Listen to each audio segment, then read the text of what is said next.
भगवान की जय। चल चलने की कर ले तैयारी, लेने आई तुझे गाड़ी सरकारी। चल चलने की कर ले तैयारी, लेने आई तुझे गाड़ी सरकारी।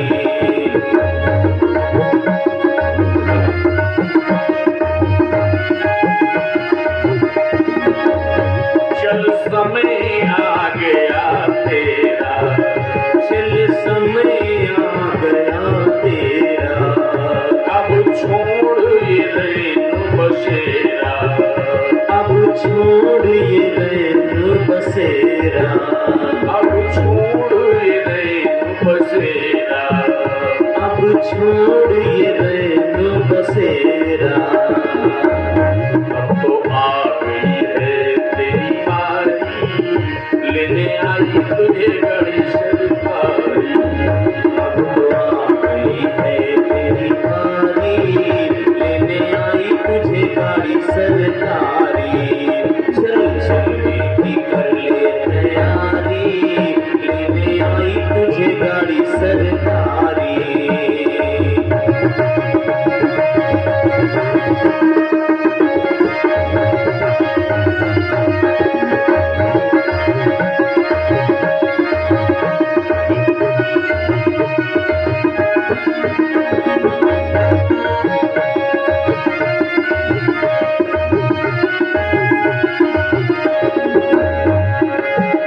तूने धरा जो पाप कमा के, तूने धरा जो पाप कमा के, तूने धरा जो पाप कमा के। तूने धरा जो पाप कमा के, चले अपने तू सर पे उठा के। चले अपने तो सर पे उठा के, चले अपने तू सर पे उठा के। चले अपने तो सर पे उठा के।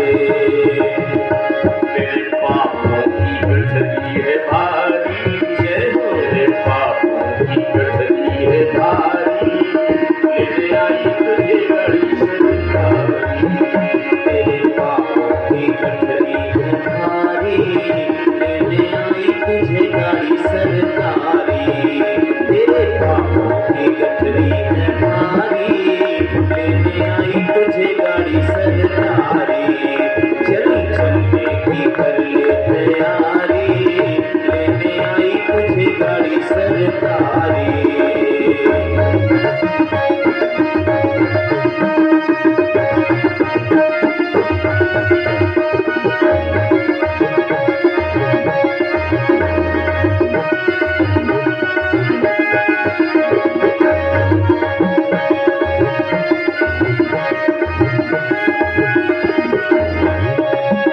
कंस को रात भर नींद नहीं आई, उसे लगा कि चलने का समय आ गया क्या। सबको बुलाया, मंत्रियों को बुलाया और मंत्रियों से कहा कि ये बताओ कि कोई घबराए तो नहीं। अच्छा, घबराया खुद है और पूछ दूसरे से रहा है, घबराए तो नहीं। कभी कभी ऐसे होता है, आदमी खुद परेशान है, पूछेगा दूसरे से। मंत्रियों ने कहा हम काहे घबराए भाई। कहा इसलिए कह रहे हैं कि धनुष टूट गया है, तो तुम लोगों को डर तो नहीं लगता। मंत्रियों ने कहा नहीं, हमको डर नहीं लगता महाराज, सब ठीक है। तो कहा हाँ, घबराना भी नहीं। अच्छा, कहा चिंता न करो, कल कुवलिया पीड़ हाथी रहेगा दरवाजे पर। मंत्रियों ने कहा और कहा महाराज, 1000 हाथी का बल है कुवलिया पीड़ हाथी में, और एक कृष्ण बलराम आएंगे तो कुवलिया पीड़ हाथी अपनी सूंड में लपेट के मार देगा। अगर मान लो उससे बच गए किसी तरह, एक तो बचेंगे नहीं, तो अखाड़े में बड़े बड़े पहलवान, साक्षात चांडाल है जो, उसका नाम चाणूर है। एक मुष्टिका जो मारता है तो आदमी मर जाता है, ऐसा मुष्टिक नाम का पहलवान, बड़ा ऊंचा पूरा है, ऐसा लगता है कि जैसे पहाड़ हो। उसका नाम कूट है। एक सल है, तोशल है, ऐसे बड़े बड़े पहलवान, इनसे बच पाएंगे क्या महाराज। और फिर तुम्हारे यहाँ की सेना किस काम की? अच्छा, ये मंत्री लोग कह तो रहे हैं, लेकिन भीतर भीतर सब डर रहे हैं, क्योंकि सबने भगवान का पराक्रम देखा है धनुष तोड़ते समय। कभी मंत्री मारे डर के तुम्हारे मन की बात अगर कह दे तो समझो राज्य नष्ट हो जाएगा। अगर डॉक्टर मारे डर के तुम्हारे मन की दवा बता दे तो समझो शरीर नष्ट हो जाएगा। और अगर गुरु मारे तुम्हारे डर के तुम्हारे मन की बात कह दे तो समझो धर्म नष्ट हो जाएगा। सचिव वैद गुरु तीन जो प्रिय बोले भया, राज धर्मो तनु तीन कर होय बेगीना। अगर डॉक्टर को नब्ज दिखाओ, अपने आप मर्ज न बताओ। डॉक्टर को बताने दो कि हमको डॉक्टर बतावे कि तुम्हें क्या मर्ज है। अच्छा, कुछ लोग बड़े होशियार होते हैं। एक आदमी ने कहीं दीवार में पढ़ा होगा कि ये मर्ज है तो इसमें ये दवा ली जाए, तो डॉक्टर के पास गया और सीधे दवाई का नाम बता दिया। कहे डॉक्टर साहब हमको ये दवा दे दो। डॉक्टर हंसने लगे। कहे महाराज आप हंस रहे डॉक्टर साहब? कहे हंस इसलिए रहे कि पशुओं की दवा है, आदमियों की नहीं। डॉक्टर से होशियारी न देखो। एक बार एक डॉक्टर ने कहा पेट खराब था एक आदमी का, तो कहा कि जाओ अच्छा दवा ले लो, थोड़ा हल्का खाना लेना। तो डॉक्टर से तर्क करने लगा, कहा हल्का खाना?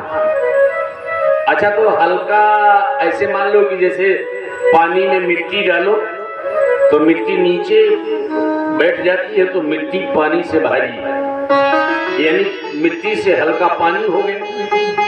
डॉक्टर ने कहा हाँ ठीक है। अच्छा, पानी में अगर तेल डालो तो पानी से हल्का तेल हो गया, तेल ऊपर आ जाता है। अच्छा, तेल में अगर पूरी डालो तो पूरी ही ऊपर आ जाती है। तो कहे कि मिट्टी से हल्का पानी, पानी से हल्का तेल और तेल से हल्की पूरी, कचौड़ी, समोसा। कहे खा सकते हैं कि नहीं खा सकते? डॉक्टर ने कहा हल्का खाना खाओ, तो कहे बढ़िया हल्का तो है। कहे खा सकते हैं डॉक्टर साहब पूरी, कचौड़ी, समोसा? डॉक्टर ने कहा तुझे जो खाना हो सो खा, हमारी खोपड़ी न खा। अरे भाई, डॉक्टर के आगे तुम अपनी होशियारी क्यों दिखाते? और यहाँ पर मंत्रियों ने कहा अरे महाराज आपको कहे की चिंता, आप कहे डरते हो, आपके पास तो सब कुछ है ना। रावण भी इसी तरह पूछ रहा था मंत्रियों से, सुंदरकांड में पढ़िएगा कि सेना आई है राम की तो क्या करें। मंत्रियों ने कहा अरे महाराज काहे डरते हो, भोजन आया है हमारा, जिए बेचारे निश्चर खाए, बेचारे भूखे निशाचर खाएंगे बढ़िया, रोज बंदर भालू मनमानी मिलेंगे खाने के लिए। सुंदरकांड में आप पढ़िएगा, लंका कांड में आता है दृष्टांत। लंका कांड में प्रहस्त नाम का रावण का बेटा था, उसने कहा कि महाराज ये मंत्री जो कहें इनकी बात न मानो, ये मंत्री तुम्हारे मारे डर के बोल रहे हैं। कहे क्यों? कहे कह रहे हैं कि जो ये बानर भालू आ रहे हैं इनको हम खा जाएंगे। प्रहस्त ने कहा कि एक हनुमान नाम का बंदर आया था। हाँ आया था। कहे तुम्हारे सामने तुम्हारी वाटिका उजाड़ गया? हाँ उजाड़ गया। लंका जला गया? हाँ जला गया। अच्छा तुम सब देखते रहे? कहे हाँ थे तो वही। तो कहे उस दिन क्या हुआ था, किसी को भूख नहीं लगी थी क्या? क्षुधा न रही तुम्हें तब काहू, जारत नगर कसना धरी खाऊ। जब नगर जला रहा था तो एक बंदर खाया नहीं जा सका तुमसे, और कह रहे हो हम सब बंदरों की सेना खा जाएंगे। लेकिन उसको मना कर दिया गया, भाग जाओ, तुम ज्यादा विचार करते हो। अरे खाने पीने में क्या विचार करना।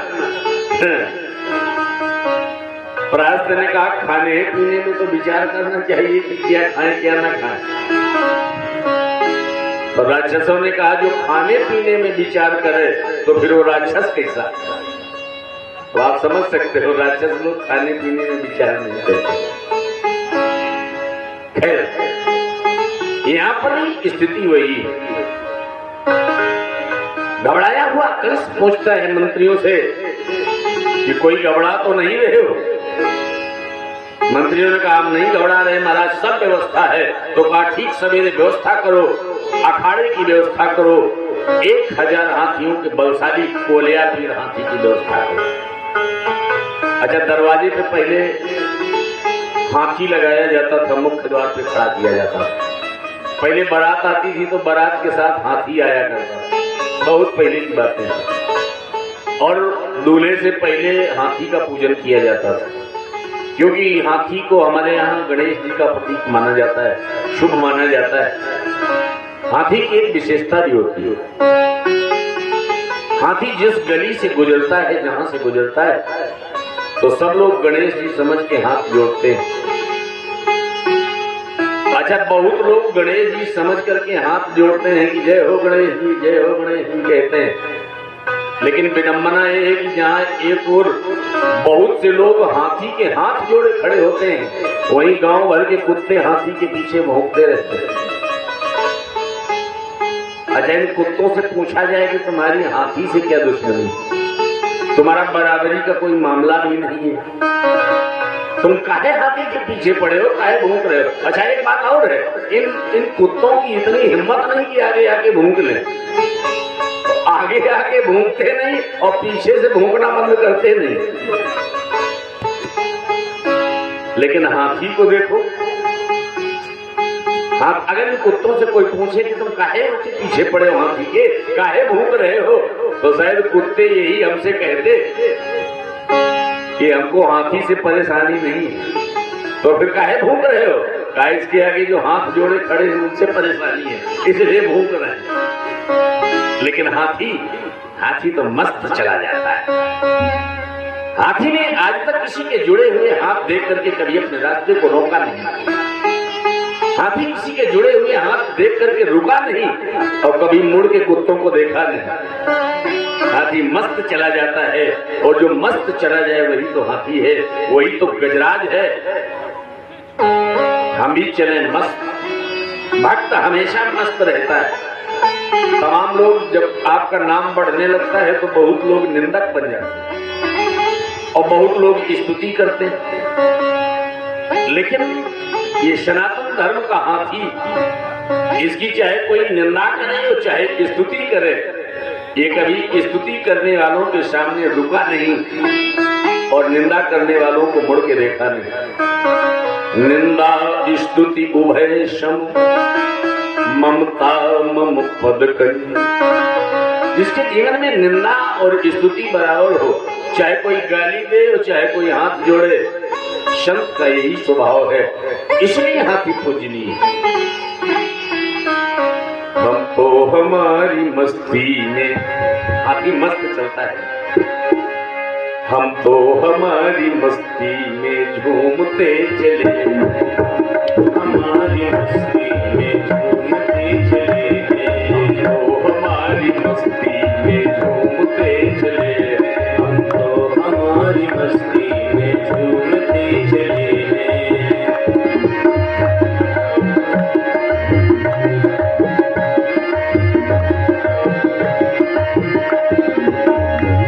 वो चाहे जैसी मुश्किल खाएंगे नहीं धोखा, वो चाहे जैसी मुश्किल खाएंगे नहीं धोखा, पाया है क्या ऐसा गुरुदेव से अनोखा, पाया है क्या ऐसा गुरुदेव से अनोखा,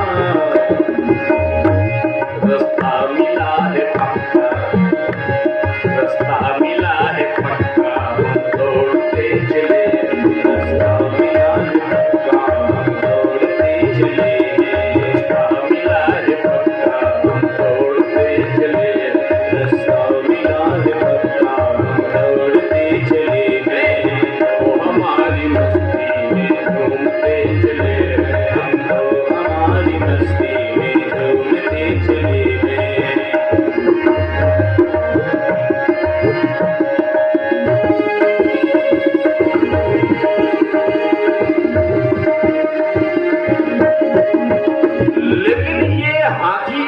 रहा है कंस के मुख्य द्वार पर, मेले के मुख्य द्वार पर। ये हाथी साधारण नहीं है, ये कुवलया पीड़ नाम का हाथी। 1000 हाथियों का बल है इसमें। और जैसे कन्हैया को देखा, भगवान की उम्र आज 11 वर्ष 57 दिन की है। छोटे से नन्हे से कन्हैया को देखा तो सूंड में लपेट करके पटक के मारना चाहा, लेकिन भगवान ढीले हो गए और ढीले होकर के उसकी सूंड से निबुक गए और जाकर उसके पैरों के बीच में पहुंच गए।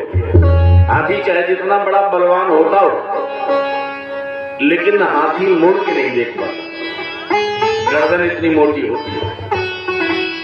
अच्छा, एक बात और बताऊं कि हाथी चाहे जितना बड़ा हो या कोई चाहे जितना बड़ा हो, सब काम बड़े लोग ही नहीं कर पाते। जो काम छोटे लोग कर लेते हैं, बड़े लोग नहीं कर पाते। और नहीं 2.5 किलो बालू में आधा किलो शक्कर मिला दो और बड़े से बड़े पहलवान से कह दो कि जरा शक्कर अलग कर दो बालू से, चाहे हाथी से कह दो तो अलग कर दे भला। और चींटी को भेज दो, एक चीनी का कण अलग कर देगी। तो बड़ा छोटा नहीं लगता है, यहाँ तो बुद्धि का प्रश्न है, यहाँ अपनी अपनी उपयोगिता है।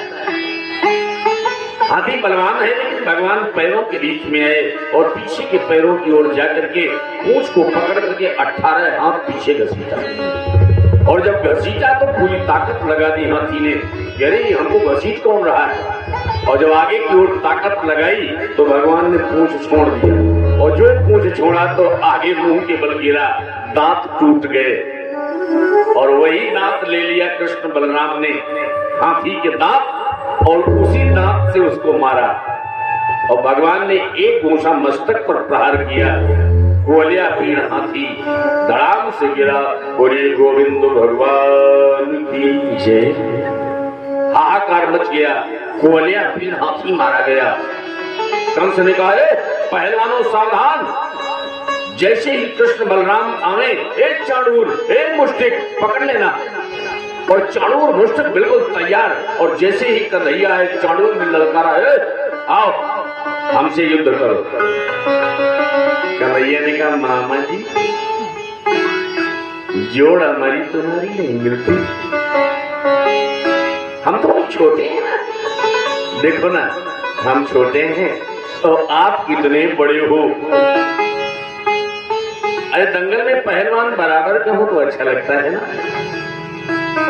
चाणूर ने कहा, क्या कहा, तुम बालक हो, तुम छोटे हो।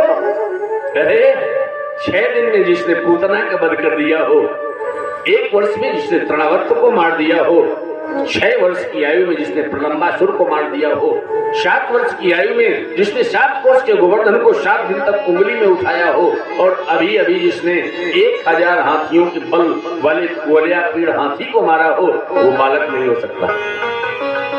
न बालम न किशोरस तुम, न तुम बालक हो न किशोर, तुम तो बलवानों में भी बलवान हो, आओ और हमसे लड़ो।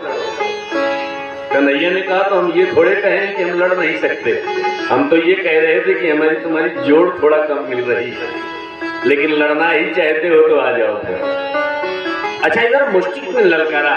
मुष्टिक ने सोचा एक मुक्का मारेंगे तो मर जाएगा।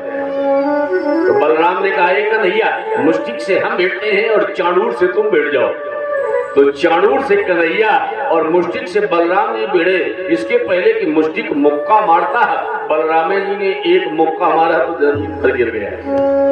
और इधर चाणूर से कन्हैया का युद्ध हुआ, मल्ल युद्ध जोरदार हुआ, लेकिन भगवान ने छाती में एक घोसा मारा है तो चाणूर मर गया। ऊट आया बड़ा पहाड़ सा शरीर, और इतना पहाड़ सा शरीर, चारों ओर देखे कन्हैया छोटे से 11 वर्ष 57 दिन की आयु, दिखाई न दे। कन्हैया ने कहा, क्या हुआ मामा जी, बड़े पहाड़ जैसे कूट नाम है तुम्हारा, पहाड़ जैसे दिखाई दे रहे हो, आओ थोड़ा नीचे झुको। और जो नीचे झुका तो धड़ाम से गिरा दिया। और जब गिर गया, अच्छा एक बात बताओ, ज्यादा वजन आदमी अगर गिर जाए तो जल्दी उठ नहीं पाता, ज्यादा वजन शरीर वाला है तो एक तो भगवान न करे गिरे, लेकिन अगर कहीं गिर गया तो फिर बड़ी समस्या है। और जो गिरा तो उठ ना पाया, और जब ना उठ पाया तो कन्हैया ने उसके भी सिर पे एक घूंसा मारा तो भूत भी मर गया। सल और दूसर को बलराम और कृष्ण ने मार दिया। सारे दंगल के पहलवान भागे और जितने बाजा वाले थे, झड़ बजाने वाले, सब कन्हैया की जय जयकार करने लगे। बोली गोपी बोली माँ के बिहारी लाल की जय। और सब कहने लगे मेरे सांवरे सलोने कन्हैया, मेरे सांवरे सलोने कन्हैया, तेरा जलवा कहाँ पे है। मेरे सांवरे सलोने कन्हैया, मेरे सांवरे सलोने कन्हैया, तेरा जलवा कहाँ पर नहीं है।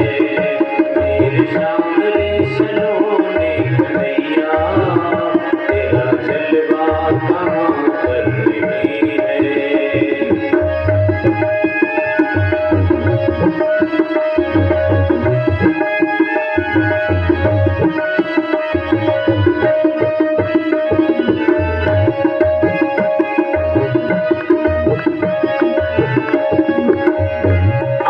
बालों ने तुमको है देखा, कान बालों ने तुमको सुना है। आँख वालों ने तुमको है देखा, कान वालों ने तुमको सुना है।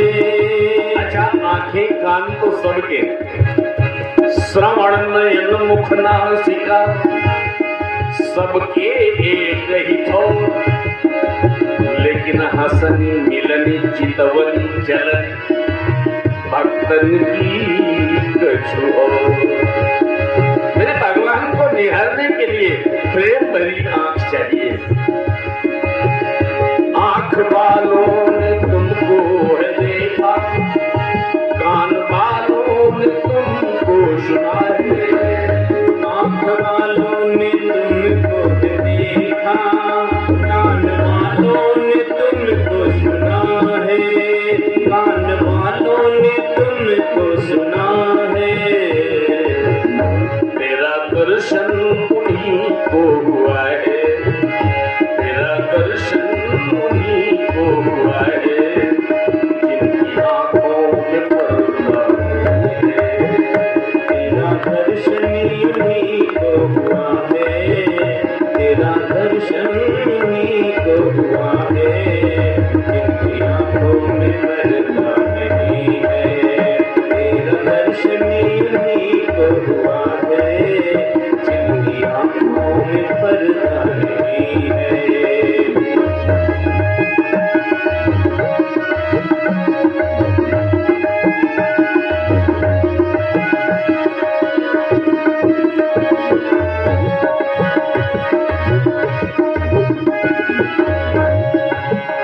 मेरे सामने सलोने कन्हैया, मेरे सामने सलोने कन्हैया, तेरा जलवा कहाँ पे है। तेरा जलवा कहाँ पर नहीं है।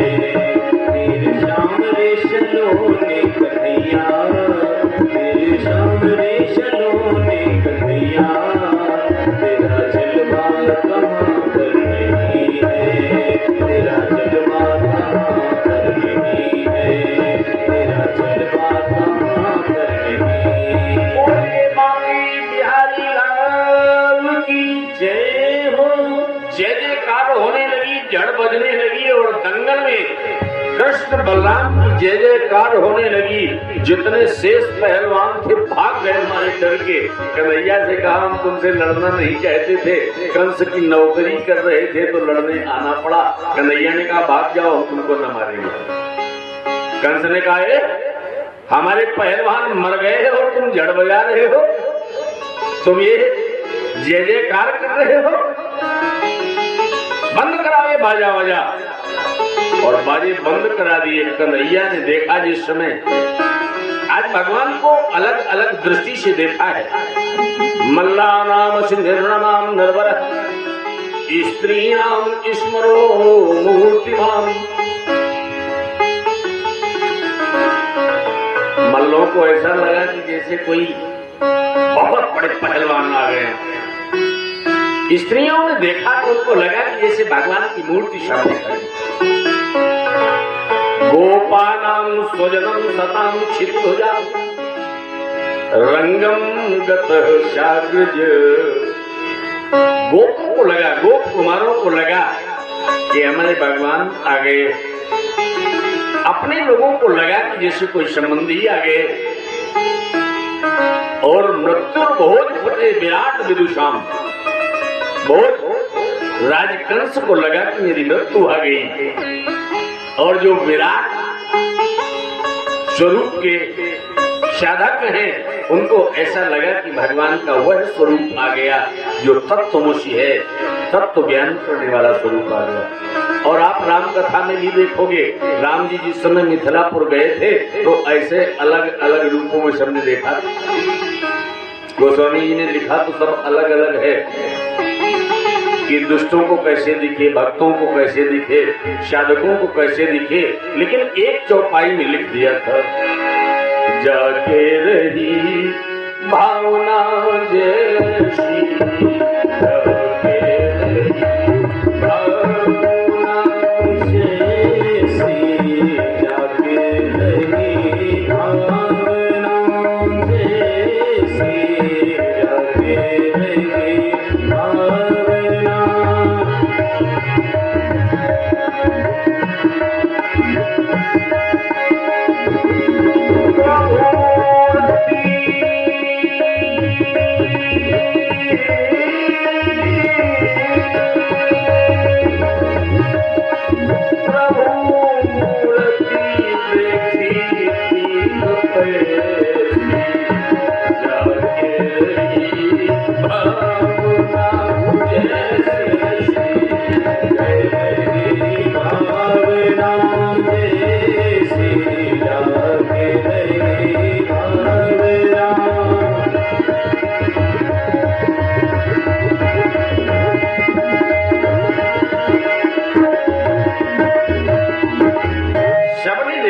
आनंद में देखा, जिसकी जैसी भावना वैसा भगवान को देखा। और मृत्यु के रूप में स्वयं कंस ने देखा। भगवान ने देखा कि कंस डर गया है और भगवान उधर बढ़े जहाँ कंस बैठा। धीरे से चिटक करके कंस के उस सिंहासन पर पहुंच गए। कंस घबरा गया, कृष्णा गया क्या, कृष्णा गया क्या, अरे अरे तुम यहाँ चले आए हमारे सिंहासन पर, तुम्हारी यानी कि इतनी हिम्मत की तुम हमारे सिंहासन पर आ गए। कन्हैया ने कहा, क्यों मामा जी? अरे चिट्ठी भेजे हो, रथ भेजे हो बुलाने के लिए, लोग भेजे हो और पूछते हो कि कैसे आए। अरे नहीं, यहाँ तुमको आना चाहिए, मेरे सिंहासन पर तुम्हें बैठना चाहिए क्या? कन्हैया ने पकड़ा है बाल और नीचे उतारा है, और जैसे नीचे उतारा है गिरा जमीन पर। मेरे केस क्यों पकड़ रहे हो? छोड़ो मेरे केस, छोड़ो। कन्हैया ने कहा, क्या हुआ? मेरे केस पकड़ते हो, दर्द होता है। गोविंद ने कहा, दुष्ट कहीं का, जब मेरी माता देवकी को रथ में बैठा करके तो विदा करने जा रहा था, आकाशवाणी हो गई थी कि इसका 8वां गर्भ होगा, तेरा काल होगा। तो मेरी माँ के भी केस तूने पकड़े थे और तब तुझे नहीं पता लगा था कि केस पकड़ने पे दर्द भी होता है। आज जब तेरे केस पकड़े गए तो दर्द होता है। अरे दुष्ट, अब तुझे जीने का कोई अधिकार नहीं है, और जो पटका है तो पूरा हो गया। डरने लगा, चारों ओर देखे, कहीं इधर कृष्ण दिखे, कहीं इधर कृष्ण दिखे, कहीं इधर कृष्ण दिखे, कहीं लगे कृष्ण मेरी गद्दी पर बैठा है। और कन्हैया ने बड़ी ही चतुराई से कंस को पटका है, और पटक कर उसकी छाती में बैठ करके भगवान ने जो भूसा मारा है, कंस का काम तमाम हो गया। बोलिए गोविंद भगवान की जय। स्वामी कर्पात्री जी महाराज कहा करते थे कि दुष्ट को मारने में ज्यादा देर न लगा, दुष्ट को जल्दी मारो। भक्तों वाली कथाएं ज्यादा बढ़िया देर तक तो। कंस मर गया, और जब कंस मर गया तो चारों ओर जय जयकार हो गई। भगवान ने जाकर के राजा उग्रसेन को जेल से निकाला और जेल से निकाल करके उनके मस्तक पर मुकुट रख के कहा कि आप राजा बन जाओ। उग्रसेन ने कहा ना ना, हम ना बनेंगे, तुम बनो कन्हैया। क्यों? तुमने कंस को मारा है तो राजा तुम बनो ना। कन्हैया ने कहा ना ना, इधर से भी ना ना, उधर से भी ना ना। हमें लगता है तभी से नाना वाला रिश्ता हो गया। उग्रसेन भगवान के नाना थे। उग्रसेन को राजा बनाया, माता देवकी और वसुदेव को छुड़ाया जेल खाने से। और जब देवकी और वसुदेव छूटे, मेरे गोविंद को आज माता देवकी ने बहुत दिन बाद पाया। ये वो माँ है जिसके 6 बेटे कंस ने मार दिए। 7वां बेटा जिसका स्थानांतरित हो गया है माता रोहिणी के गर्भ में, और 8वें बालक का जन्म हुआ था जेल खाने में। केवल सूरत देख पाई थी और ये बालक आज मिला है जब 11 वर्ष 57 दिन का हो गया। आज लिपट करके रोए भगवान, और इतना रोई है माता देवकी की। आज मेरे भगवान ऐसे भीग रहे थे देवकी के आंसुओं में कि जैसे पहली बरसात में धरती भीगती हो। देवकी ने एक बात कह दिया, हे कृष्ण, ये मेरा जीवन बड़ा कष्ट से बीता है। 6 बेटे मेरे नवजात शिशुओं को दुष्ट कंस ने मार दिया है। तुम मिले तो थे, लेकिन केवल तुम्हारा मुखड़ा देखा था रात्रि के 12 बजे जब जन्म हुआ था। आज इतने दिन बाद मिले हो। जिस माता की गोद से 7 बेटे चले गए हो और 8वां बेटा भी मिला हो, तो इतने दिन बाद मिला हो। ये बताओ गोविंद, तुम हमको छोड़ोगे तो नहीं? और आज कन्हैया ने कह दिया कि मैया, अब मैं तुझे छोड़ के कभी नहीं जाऊंगा। अच्छा समाज बड़ी है, कंस का वध हुआ है, सारे ग्वाल बैठे हैं, सारे ब्रजमंडल से आए हुए उन ग्वालों ने सुना है, नंद बाबा ने सुना है। आज बड़ा दुख हुआ नंद बाबा। ये वो नंद बाबा हैं जो आज तक जानते थे कि ये कन्हैया मेरा बेटा है, मेरा पुत्र है। लेकिन आज नंद बाबा ने जब ये सुना कि नहीं नहीं, ये तो मुझे भ्रम था, ये मेरा बेटा नहीं है, ये तो देवकी वसुदेव का बेटा है। नंद राय की आंखों में भरे हुए आंसुओं को देखा तो मेरे गोविंद बढ़े हैं। नंद बाबा को हृदय से लगा लिया और कहा, बाबा हमें मथुरा में रुकना पड़ेगा, कुछ काम करना पड़ेगा। नंद बाबा ने कहा, ठीक ही कहता है। अब तेरे ऊपर मेरा कोई अधिकार भी तो नहीं है कि मैं कह दूं कि नहीं नहीं नहीं तू मत चल मेरे साथ चल। जो अपना ही न हो उसका क्या अधिकार जताना और कैसे कह देना कि मेरे साथ चलो। लेकिन कन्हैया ने कहा, बाबा दुखी न हो,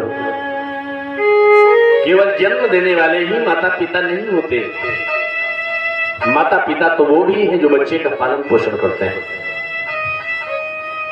और जब जब कभी मेरे माता पिता की गणना की जाएगी बाबा, तो अगर देवकी और वसुदेव का नाम लिया जाएगा तो माता और पिता के स्थान पर नंद बाबा और माता यशोदा का नाम भी लिया जाएगा। एक बालक को चाहिए कि अपने माता पिता की सेवा करे। बाबा मेरे माता पिता ने बड़ा कष्ट सहा है, बड़ा दुख उठाया है। इस दुष्ट कंस ने उनके 6 बेटों को मार डाला है और आज मैं एकलौता उनका बेटा हूं जो उनके नैनों के सामने इतने दिन बाद आया हूं। तो क्या मुझे अपने माता पिता की सेवा नहीं करनी चाहिए? माता पिता की सेवा सबसे बड़ी सेवा है। संसार के किसी मंदिर में जाओ ना जाओ, लेकिन माता पिता की सेवा करो अगर कोई, तो समझो कि मंदिर में जाने से भी ज्यादा। माता पिता की सेवा कर ले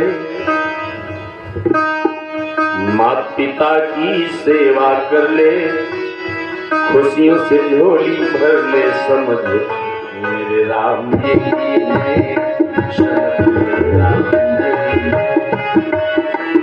माता पिता की सेवा कर ले, खुशियों से झोली भर ले, समझ मेरे राम यही है, समझ मेरे राम यही है।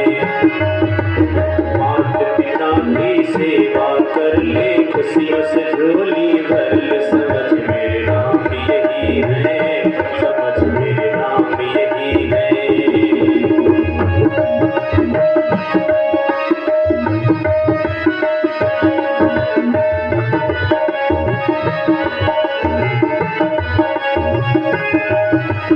माता पिता की सेवा जैसा बंदे और जगत में कोई काम नहीं है, कोई काम नहीं है।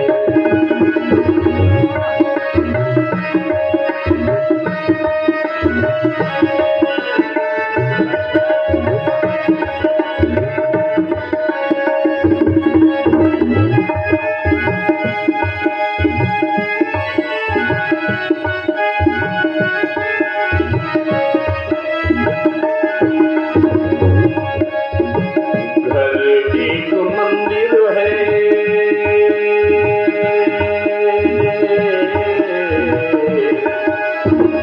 घर एक मंदिर प्यारे, माता पिता ही भगवान है।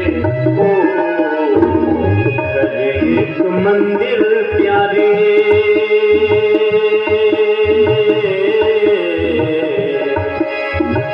घर एक मंदिर प्यारे, माता पिता ही भगवान है।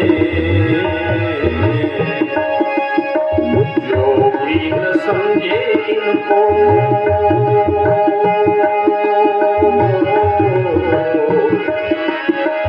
जो भी न समझे इनको, मनुष्य बड़ा वो नादान है। जो भी न समझे इनको, मनुष्य बड़ा ही नादान है। खड्ड में प्राणी क्यों गिरता है, दर्द क्यों फिरता है, समझ मेरे राम यही है, समझ मेरे राम यही है। माता पिता की सेवा कर ले, खुशियों से झोली भर ले, समझ मेरे राम यही है, समझ मेरे राम यही है। माता पिता की सेवा जैसा बंदे और जगत में कोई काम नहीं है, कोई काम नहीं है। माता पिता की सेवा कर ले, खुशियों से झोली भर ले, समझ मेरे राम यही है, समझ मेरे राम यही है।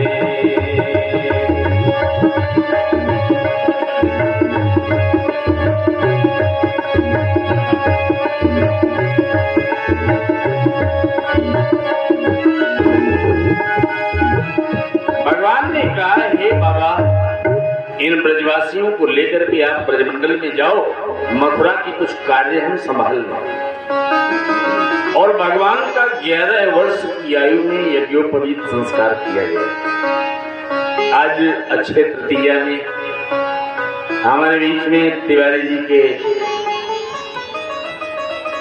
2 पुत्रों का यहाँ पर यज्ञोपवीत संस्कार हुआ। हमारे शशांक जी हैं, इनका यज्ञोपवीत संस्कार हुआ और उनका क्या नाम, रचित का संस्कार। देखिए, यज्ञोपवीत संस्कार बड़ा आवश्यक है। यज्ञोपवीत को उपनयन कहते हैं। जैसे नयन हमारी सुरक्षा करते हैं, वैसे ही ये है उपनयन, ये भी हमारी हर प्रकार से सुरक्षा करता है। विडंबना ये है कि आजकल यज्ञोपवीत तो उस समय होते हैं जब विवाह करना होता है, तब लोग कराते हैं। नहीं, हमारे यहाँ एक व्यवस्था दी गई थी कि सबका यज्ञोपवीत होता, ब्राह्मण का भी, क्षत्रिय का भी, वैश्य का भी। तीनों का यज्ञोपवीत होता था। और ये ब्राह्मण क्षत्रिय वैश्य ये वर्ण व्यवस्था हमारे यहाँ जो बनी है, अच्छे लोग बैठे हैं बताते चले।